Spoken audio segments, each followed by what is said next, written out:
El vídeo que ya Pasamos vimos, unos días con un yo ex no lo he jefe de la visto. Yakuza. Caminamos por Tokio, visitamos su negocio actual y me habló sin filtros de su infancia, de la violencia, de no la es miso. cárcel y de Es como cómo de pollo, intenta con un volver a poquito de empezar. picante. Esta es una historia real y no todo el mundo querría contarla, pero en este vídeo nos lo cuenta Oh, qué todo. rico. Su nombre es Kim Hon-chi.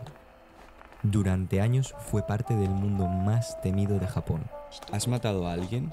No de manera directa. ¿Has hecho daño? A muchas personas, sin lugar a duda. ¿Te arrepientes de algo? No, para nada. Vivió de la violencia y pagó el precio con 11 años en prisión. Aprendió a sobrevivir en la oscuridad y a convivir con cicatrices que nunca van a desaparecer. Hoy busca algo que en su pasado jamás existió: redención.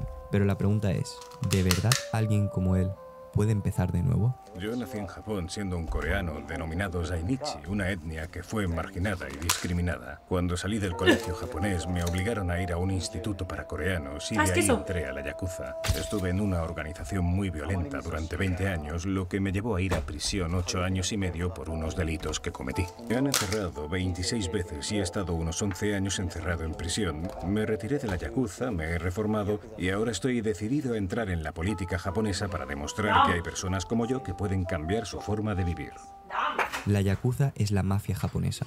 Nació hace más de 400 años entre mercenarios y apostadores que protegían sus propios barrios. Con el tiempo, se convirtió en una red criminal con presencia en todo el país. Controlaban bares, empresas, bancos, incluso el cine y la política. Su marca más conocida son los tatuajes de todo menos tradicionales soja, y el chat. dedo Me amputado, suicido. símbolos de dolor y obediencia. En los 90 llegaban casi a los 100.000 miembros registrados en todo el país, pero el gobierno endureció las leyes y hoy su poder está en declive. Aún así, siguen siendo una de las mafias más conocidas del mundo, en parte gracias al cine, los videojuegos y la fascinación global de su código de honor. ¿Qué tipo de persona era tu jefe? Un tipo de pocas palabras, con el torso descubierto, vestía un abrigo largo y llevaba siempre 2 Qué pistolas en estilazo la tienen, cintura. ¿eh? Era una Los persona Yakuza. muy No es respetada. por Y romantizarnos, de pero... repente nos empieza a contar por qué se tuvo que cortar su propio meñique. Yo era el responsable de un hermano yakuza menor. Una vez se emborrachó, se quedó dormido y no se presentó a una reunión, así que me disculpé con el jefe y me intenté arrancar el dedo con la boca como muestra de arrepentimiento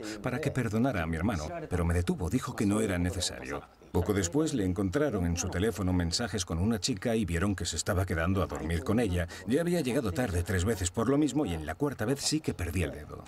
Como no tengo meñique, así es como se ve. Tenía pensado ponerme un arma sea, por su como hermano. prótesis y empezar a convertirme en un cyborg. ¿Y cómo te lo cortaste? Coges la mano con los pies y luego ¡pam! En Japón existe una comunidad de casi medio millón de personas llamadas Zainichi. Son descendientes de coreanos que llegaron o fueron traídos por la fuerza durante la ocupación japonesa de Corea. Tras la guerra, muchos se quedaron aquí, pero nunca fueron aceptados del todo. Les negaron la ciudadanía, el trabajo y hasta el derecho a usar su propio nombre. Crecieron en barrios pobres, señalados y apartados del resto. En ese entorno, el crimen no era una elección, sino la única forma de sentirse parte de algo y poder traer comida a la casa. Hon-chi se crió con su abuela. Su padre y su abuelo murieron jóvenes, y su madre trabajaba en un burdel, por lo que solo la veía un par de veces al año. Vivían con muy poco, y Hon-chi creció aprendiendo a sobrevivir.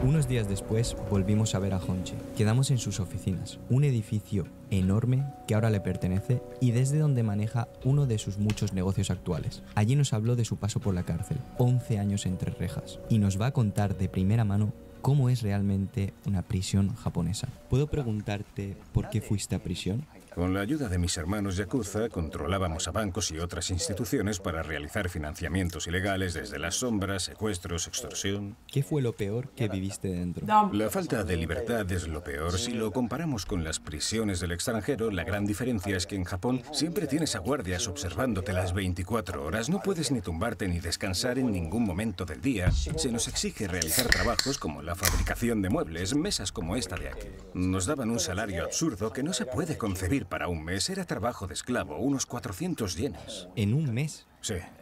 ¿Cómo son las peleas y los conflictos en una cárcel japonesa? Las reglas son bastante estrictas. No es que no hubieran conflictos, pero era un entorno donde no se pueden tener armas, aunque a menudo utilizaban utensilios como palillos, cepillos de dientes. Los afilaban y los convertían en armas para pinchar.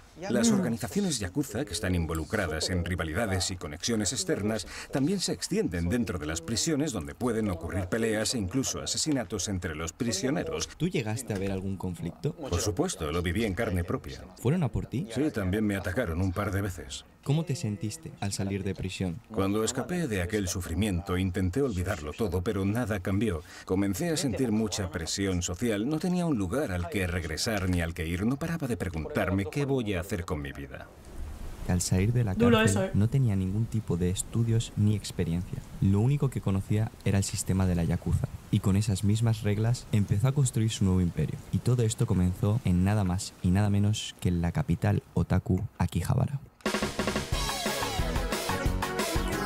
Allí nos habló de su carrera política, de por qué un ex jefe de la Yakuza quiere convertirse en el primer ministro de Japón, y también nos explicó uno de sus negocios grises, que en mi opinión es bastante controvertido. En Japón los estereotipos están tan marcados que al volver a la sociedad reformado me seguían viendo bajo la etiqueta de un Yakuza, que ahora está muy mal visto a diferencia de antes. ¿Y crees que eso puede cambiar? Creo que para cambiarlo necesito convertirme en primer ministro de Japón. Mi objetivo al entrar en la política japonesa es expandir la visión del pueblo japonés. Estoy pensando en cómo mejorar nuestras ideas, valores y sentido humano.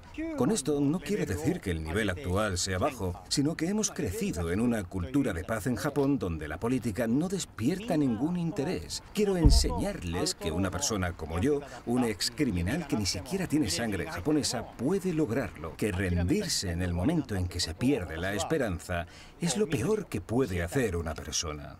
Mientras caminábamos por Akihabara, de repente llegamos a la zona de los maid cafés y noté algo muy raro. Las chicas maid bajaban la mirada, se tapaban la cara y también se alejaban al ver al señor Honchi. No era casualidad. Su nombre aquí significa problemas. Tras la publicación de mi documental con Vice, los dueños de algunos maid cafés en Akihabara que aparecieron comenzaron a ser investigados por el gobierno por explotación sexual, lo que ocasionó que muchos fueran capturados y hayan acabado en la cárcel. Aquí hay un negocio llamado Refure donde un hombre recibe un masaje por parte de una chica. Ellas, en secreto, ofrecen un servicio adicional que permite el acto completo. No solo pasaba en mi local, sino que aún hay lugares que operan así sin ser descubiertos. Yo trabajaba en el nuevo centro de Akihabara, justo en la entrada de detrás nuestro. Allí se realizaban estos servicios. Si se llega al acto completo, la policía puede intervenir. Así que les tenía dicho que no debían ofrecer esos servicios. Pero muchas veces ellas terminaban haciéndolo porque ganaban muchísimo dinero. Por esa razón tuve que salir de ese negocio. ¿Había muchos clientes? Por supuesto, venía muchísima gente. En total al mes me generaba unos 2 millones de yenes de beneficio para mí. Eso con tan solo 3 chicas, más lo que se ganaban para ellas. Él les decía que no. A ver, les decía que no, pero lo estaban haciendo en su territorio, en su local o lo que fuese que tenía. O sea, él dice que yo les decía que solo hiciesen el masaje, que no fuesen hasta el final. Pero ellas lo acababan haciendo. Sus. Akihabara no es un lugar donde se le tema a la cultura yakuza. Aunque tenga tatuajes, me falte el meñique, nadie se asusta. Aquí nace el movimiento otaku. Da igual que seas diferente, aquí no te juzgan. Después de caminar mucho, Honchi nos invitó a comer en uno de sus locales favoritos. Primera vez en nuestras vidas que vemos a un restaurante de comida norcoreana. Vamos a ver qué es lo que comían los antepasados del señor Honchi. Y nos pusieron esta habitación privada solo para nosotros, ya que Honchi es copropietario de este restaurante. Mientras comíamos, Honchi empezó a hablar de cosas que no esperaba. Dijo que la yakuza, la política y la religión no son tan diferentes entre sí. Y la verdad es que tenía bastante sentido. Muy bien. La yakuza es exactamente igual que la religión, la política o las empresas. La manipulación de las emociones humanas es algo que las empresas también hacen. Los mejores manipulando son la yakuza, luego está la política y en tercer lugar las empresas. Pero hay una gran diferencia. La yakuza no te garantiza dinero, pero las empresas sí. La religión y la política tampoco te garantizan nada. Como los empleados reciben dinero, siempre se ve al jefe como una persona muy digna de respeto. Pero la yakuza es peor. Te hacen ver como los jefes tienen el Rolex, el Mercedes, y que si haces lo que te dicen, te prometen que tú también lo tendrás. Pero si no lo haces, te conviertes en enemigo. Eso te lleva a hacer cosas inimaginables. Entre plato y plato, confesó algo aún más fuerte. Intentó quitarse la vida 6 veces. Había muchos momentos en los que me sentía entre la espada y la pared. Una vez estaba conduciendo y llorando en la carretera y ni siquiera me había dado cuenta de que estaba llorando. Por supuesto que he tenido pensamientos de querer quitarme la vida unas 6 veces. Una vez en la cárcel incluso me tuvieron que llevar a urgencias tras intentar cortarme la lengua mordiéndomela porque creí que saldría en tan solo 19 días. Pero luego me enteré de que el fiscal presentó una nueva denuncia, me subieron la sentencia y decidieron que estaría encerrado por un mínimo de 6 años más. Ese día, cuando volví del juicio y me dieron esa sentencia, pensé, ya no voy a salir de aquí. ¿Y usted, Honchi-san, cree en algo? Yo no creo en nada. Creo que no tengo la facultad de creer en algo cuando mi propia estabilidad mental está en juego. He pasado por experiencias muy duras con la Yakuza y ahora estoy trabajando para convertirme en político. Después tengo la intención de establecer mi propia organización religiosa. Luego escribiré libros sobre mi vida, narrando episodios verdaderos para las personas que confían en mí. Al terminar la cena en el restaurante norcoreano, Honchi nos dijo que fuéramos a otro sitio. No tenía ni idea de qué lugar se trataba ni qué me iba a encontrar allí. Solo me dijo la dirección y que nos veríamos dentro. Es un poco raro porque nos ha dicho que vayamos nosotros primero y que ellos tienen que hacer algo. No me ha dicho el qué. Ha salido una urgencia. La verdad es que estamos en una zona totalmente aislada. Yo no he estado por aquí en mi vida. Deseennos suerte. No sé a dónde estamos yendo, pero bastante misterioso. Hemos llegado, parece un lugar bastante normal y clandestino, así que vamos a ver qué nos depara.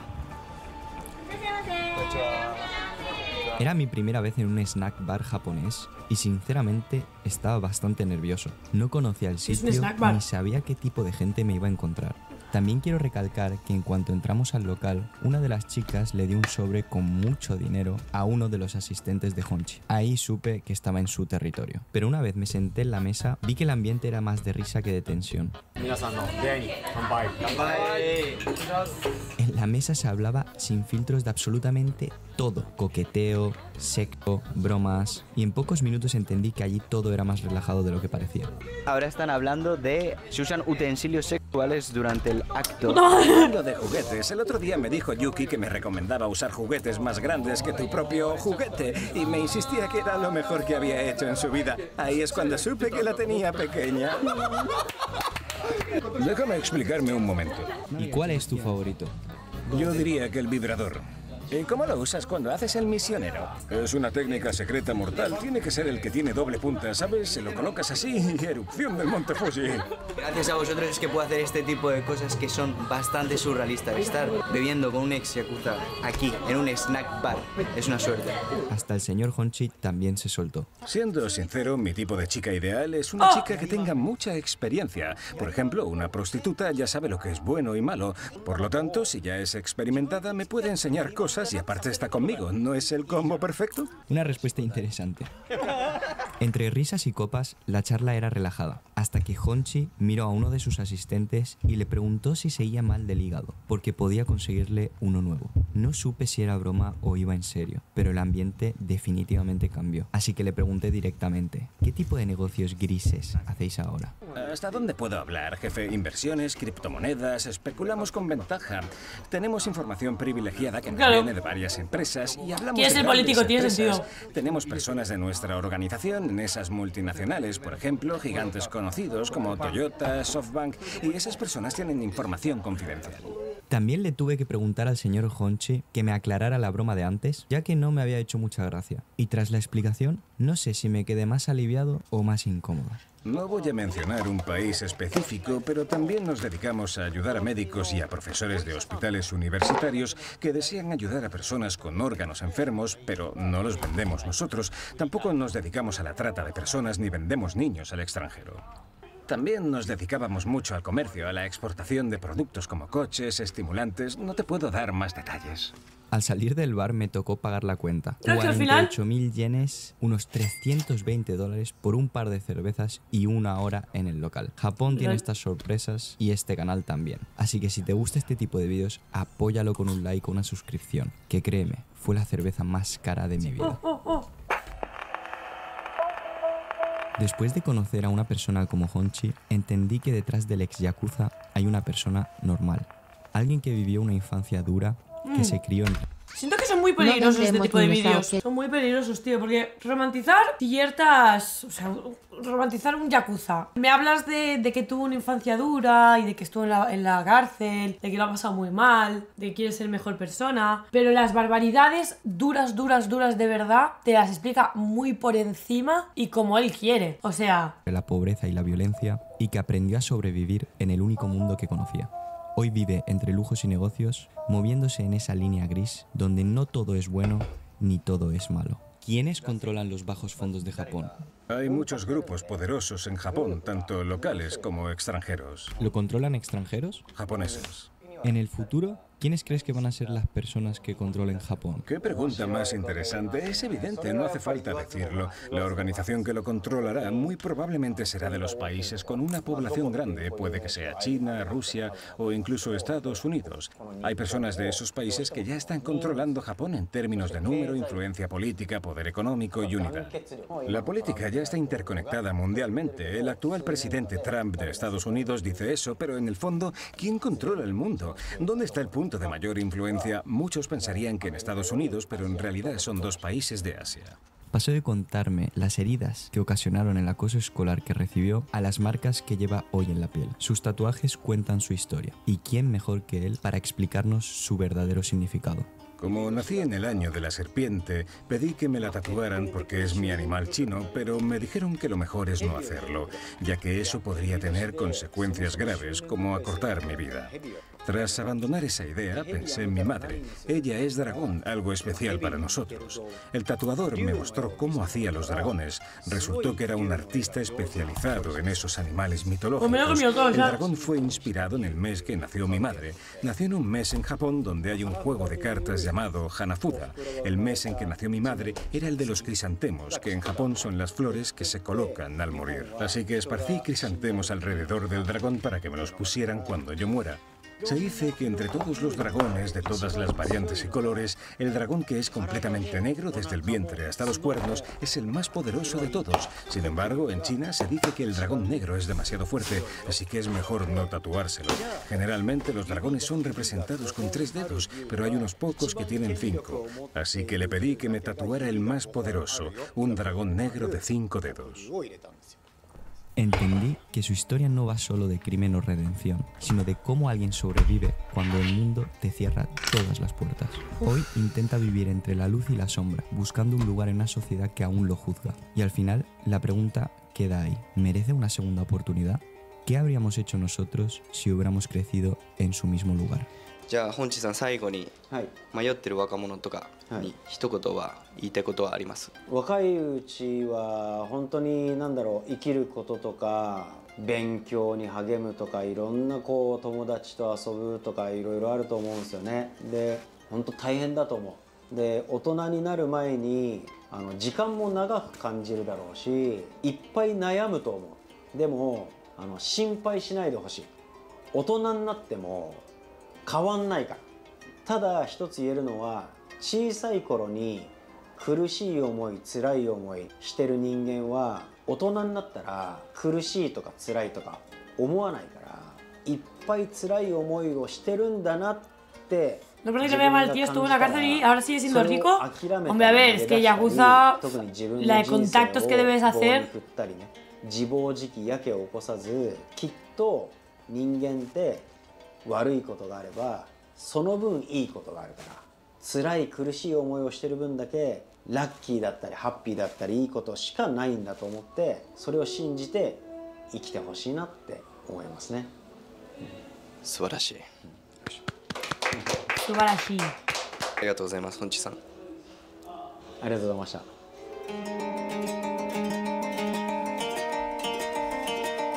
Pero más de...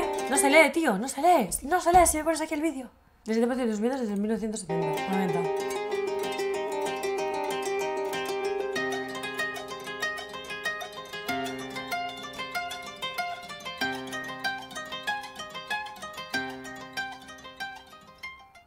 Based esto, Based. Cuando el ex jefe Yakuza mencionó que quería entrar en política y fundar su propia organización religiosa, justo después de decir que no creía en nada, me quedó claro que había cambiado. Ya no como un criminal en el sentido común del término, sino alguien que comprendió que los mayores ladrones son precisamente quienes se autodenominan legales. Por eso afirma que la Yakuza, las empresas y la religión no son tan distintas. Todas son formas de organización que buscan lucrar. Entendió que puede ser un criminal, pero uno amparado por la ley. De esos que están protegidos por el sistema. Durísimo, este comentario. Sí, siento que, bueno, al final es lo que hay, ¿no? Si accede un Yakuza a que lo grabes y que te cuente y tal, no puedes hablar mal de él en el vídeo. Justo por eso es complicado, porque ¿qué mensaje realmente quieres mandar con este vídeo? ¿O es simple morbosidad y visitas? Me encantan sus vídeos, pero el tío sabe muy bien lo que a la gente le interesa. O sea, al final son muchos vídeos porque hay tanta perversión en Japón, cómo ligar con japonesas siendo extranjero, cómo ligar en Japón siendo extranjera. Este tipo de vídeos siento que son un punto más. No es un vídeo normal que te pones por echar el rato. Al menos cuando yo veo el título no es lo que espero. O sea, sí que estoy atenta a lo que se explica, intento quedarme con los datos, espero que el vídeo me dé alguna lección o aprender algo nuevo. Y cuando me encuentro con pura morbosidad es como, ¡ay! No sé yo.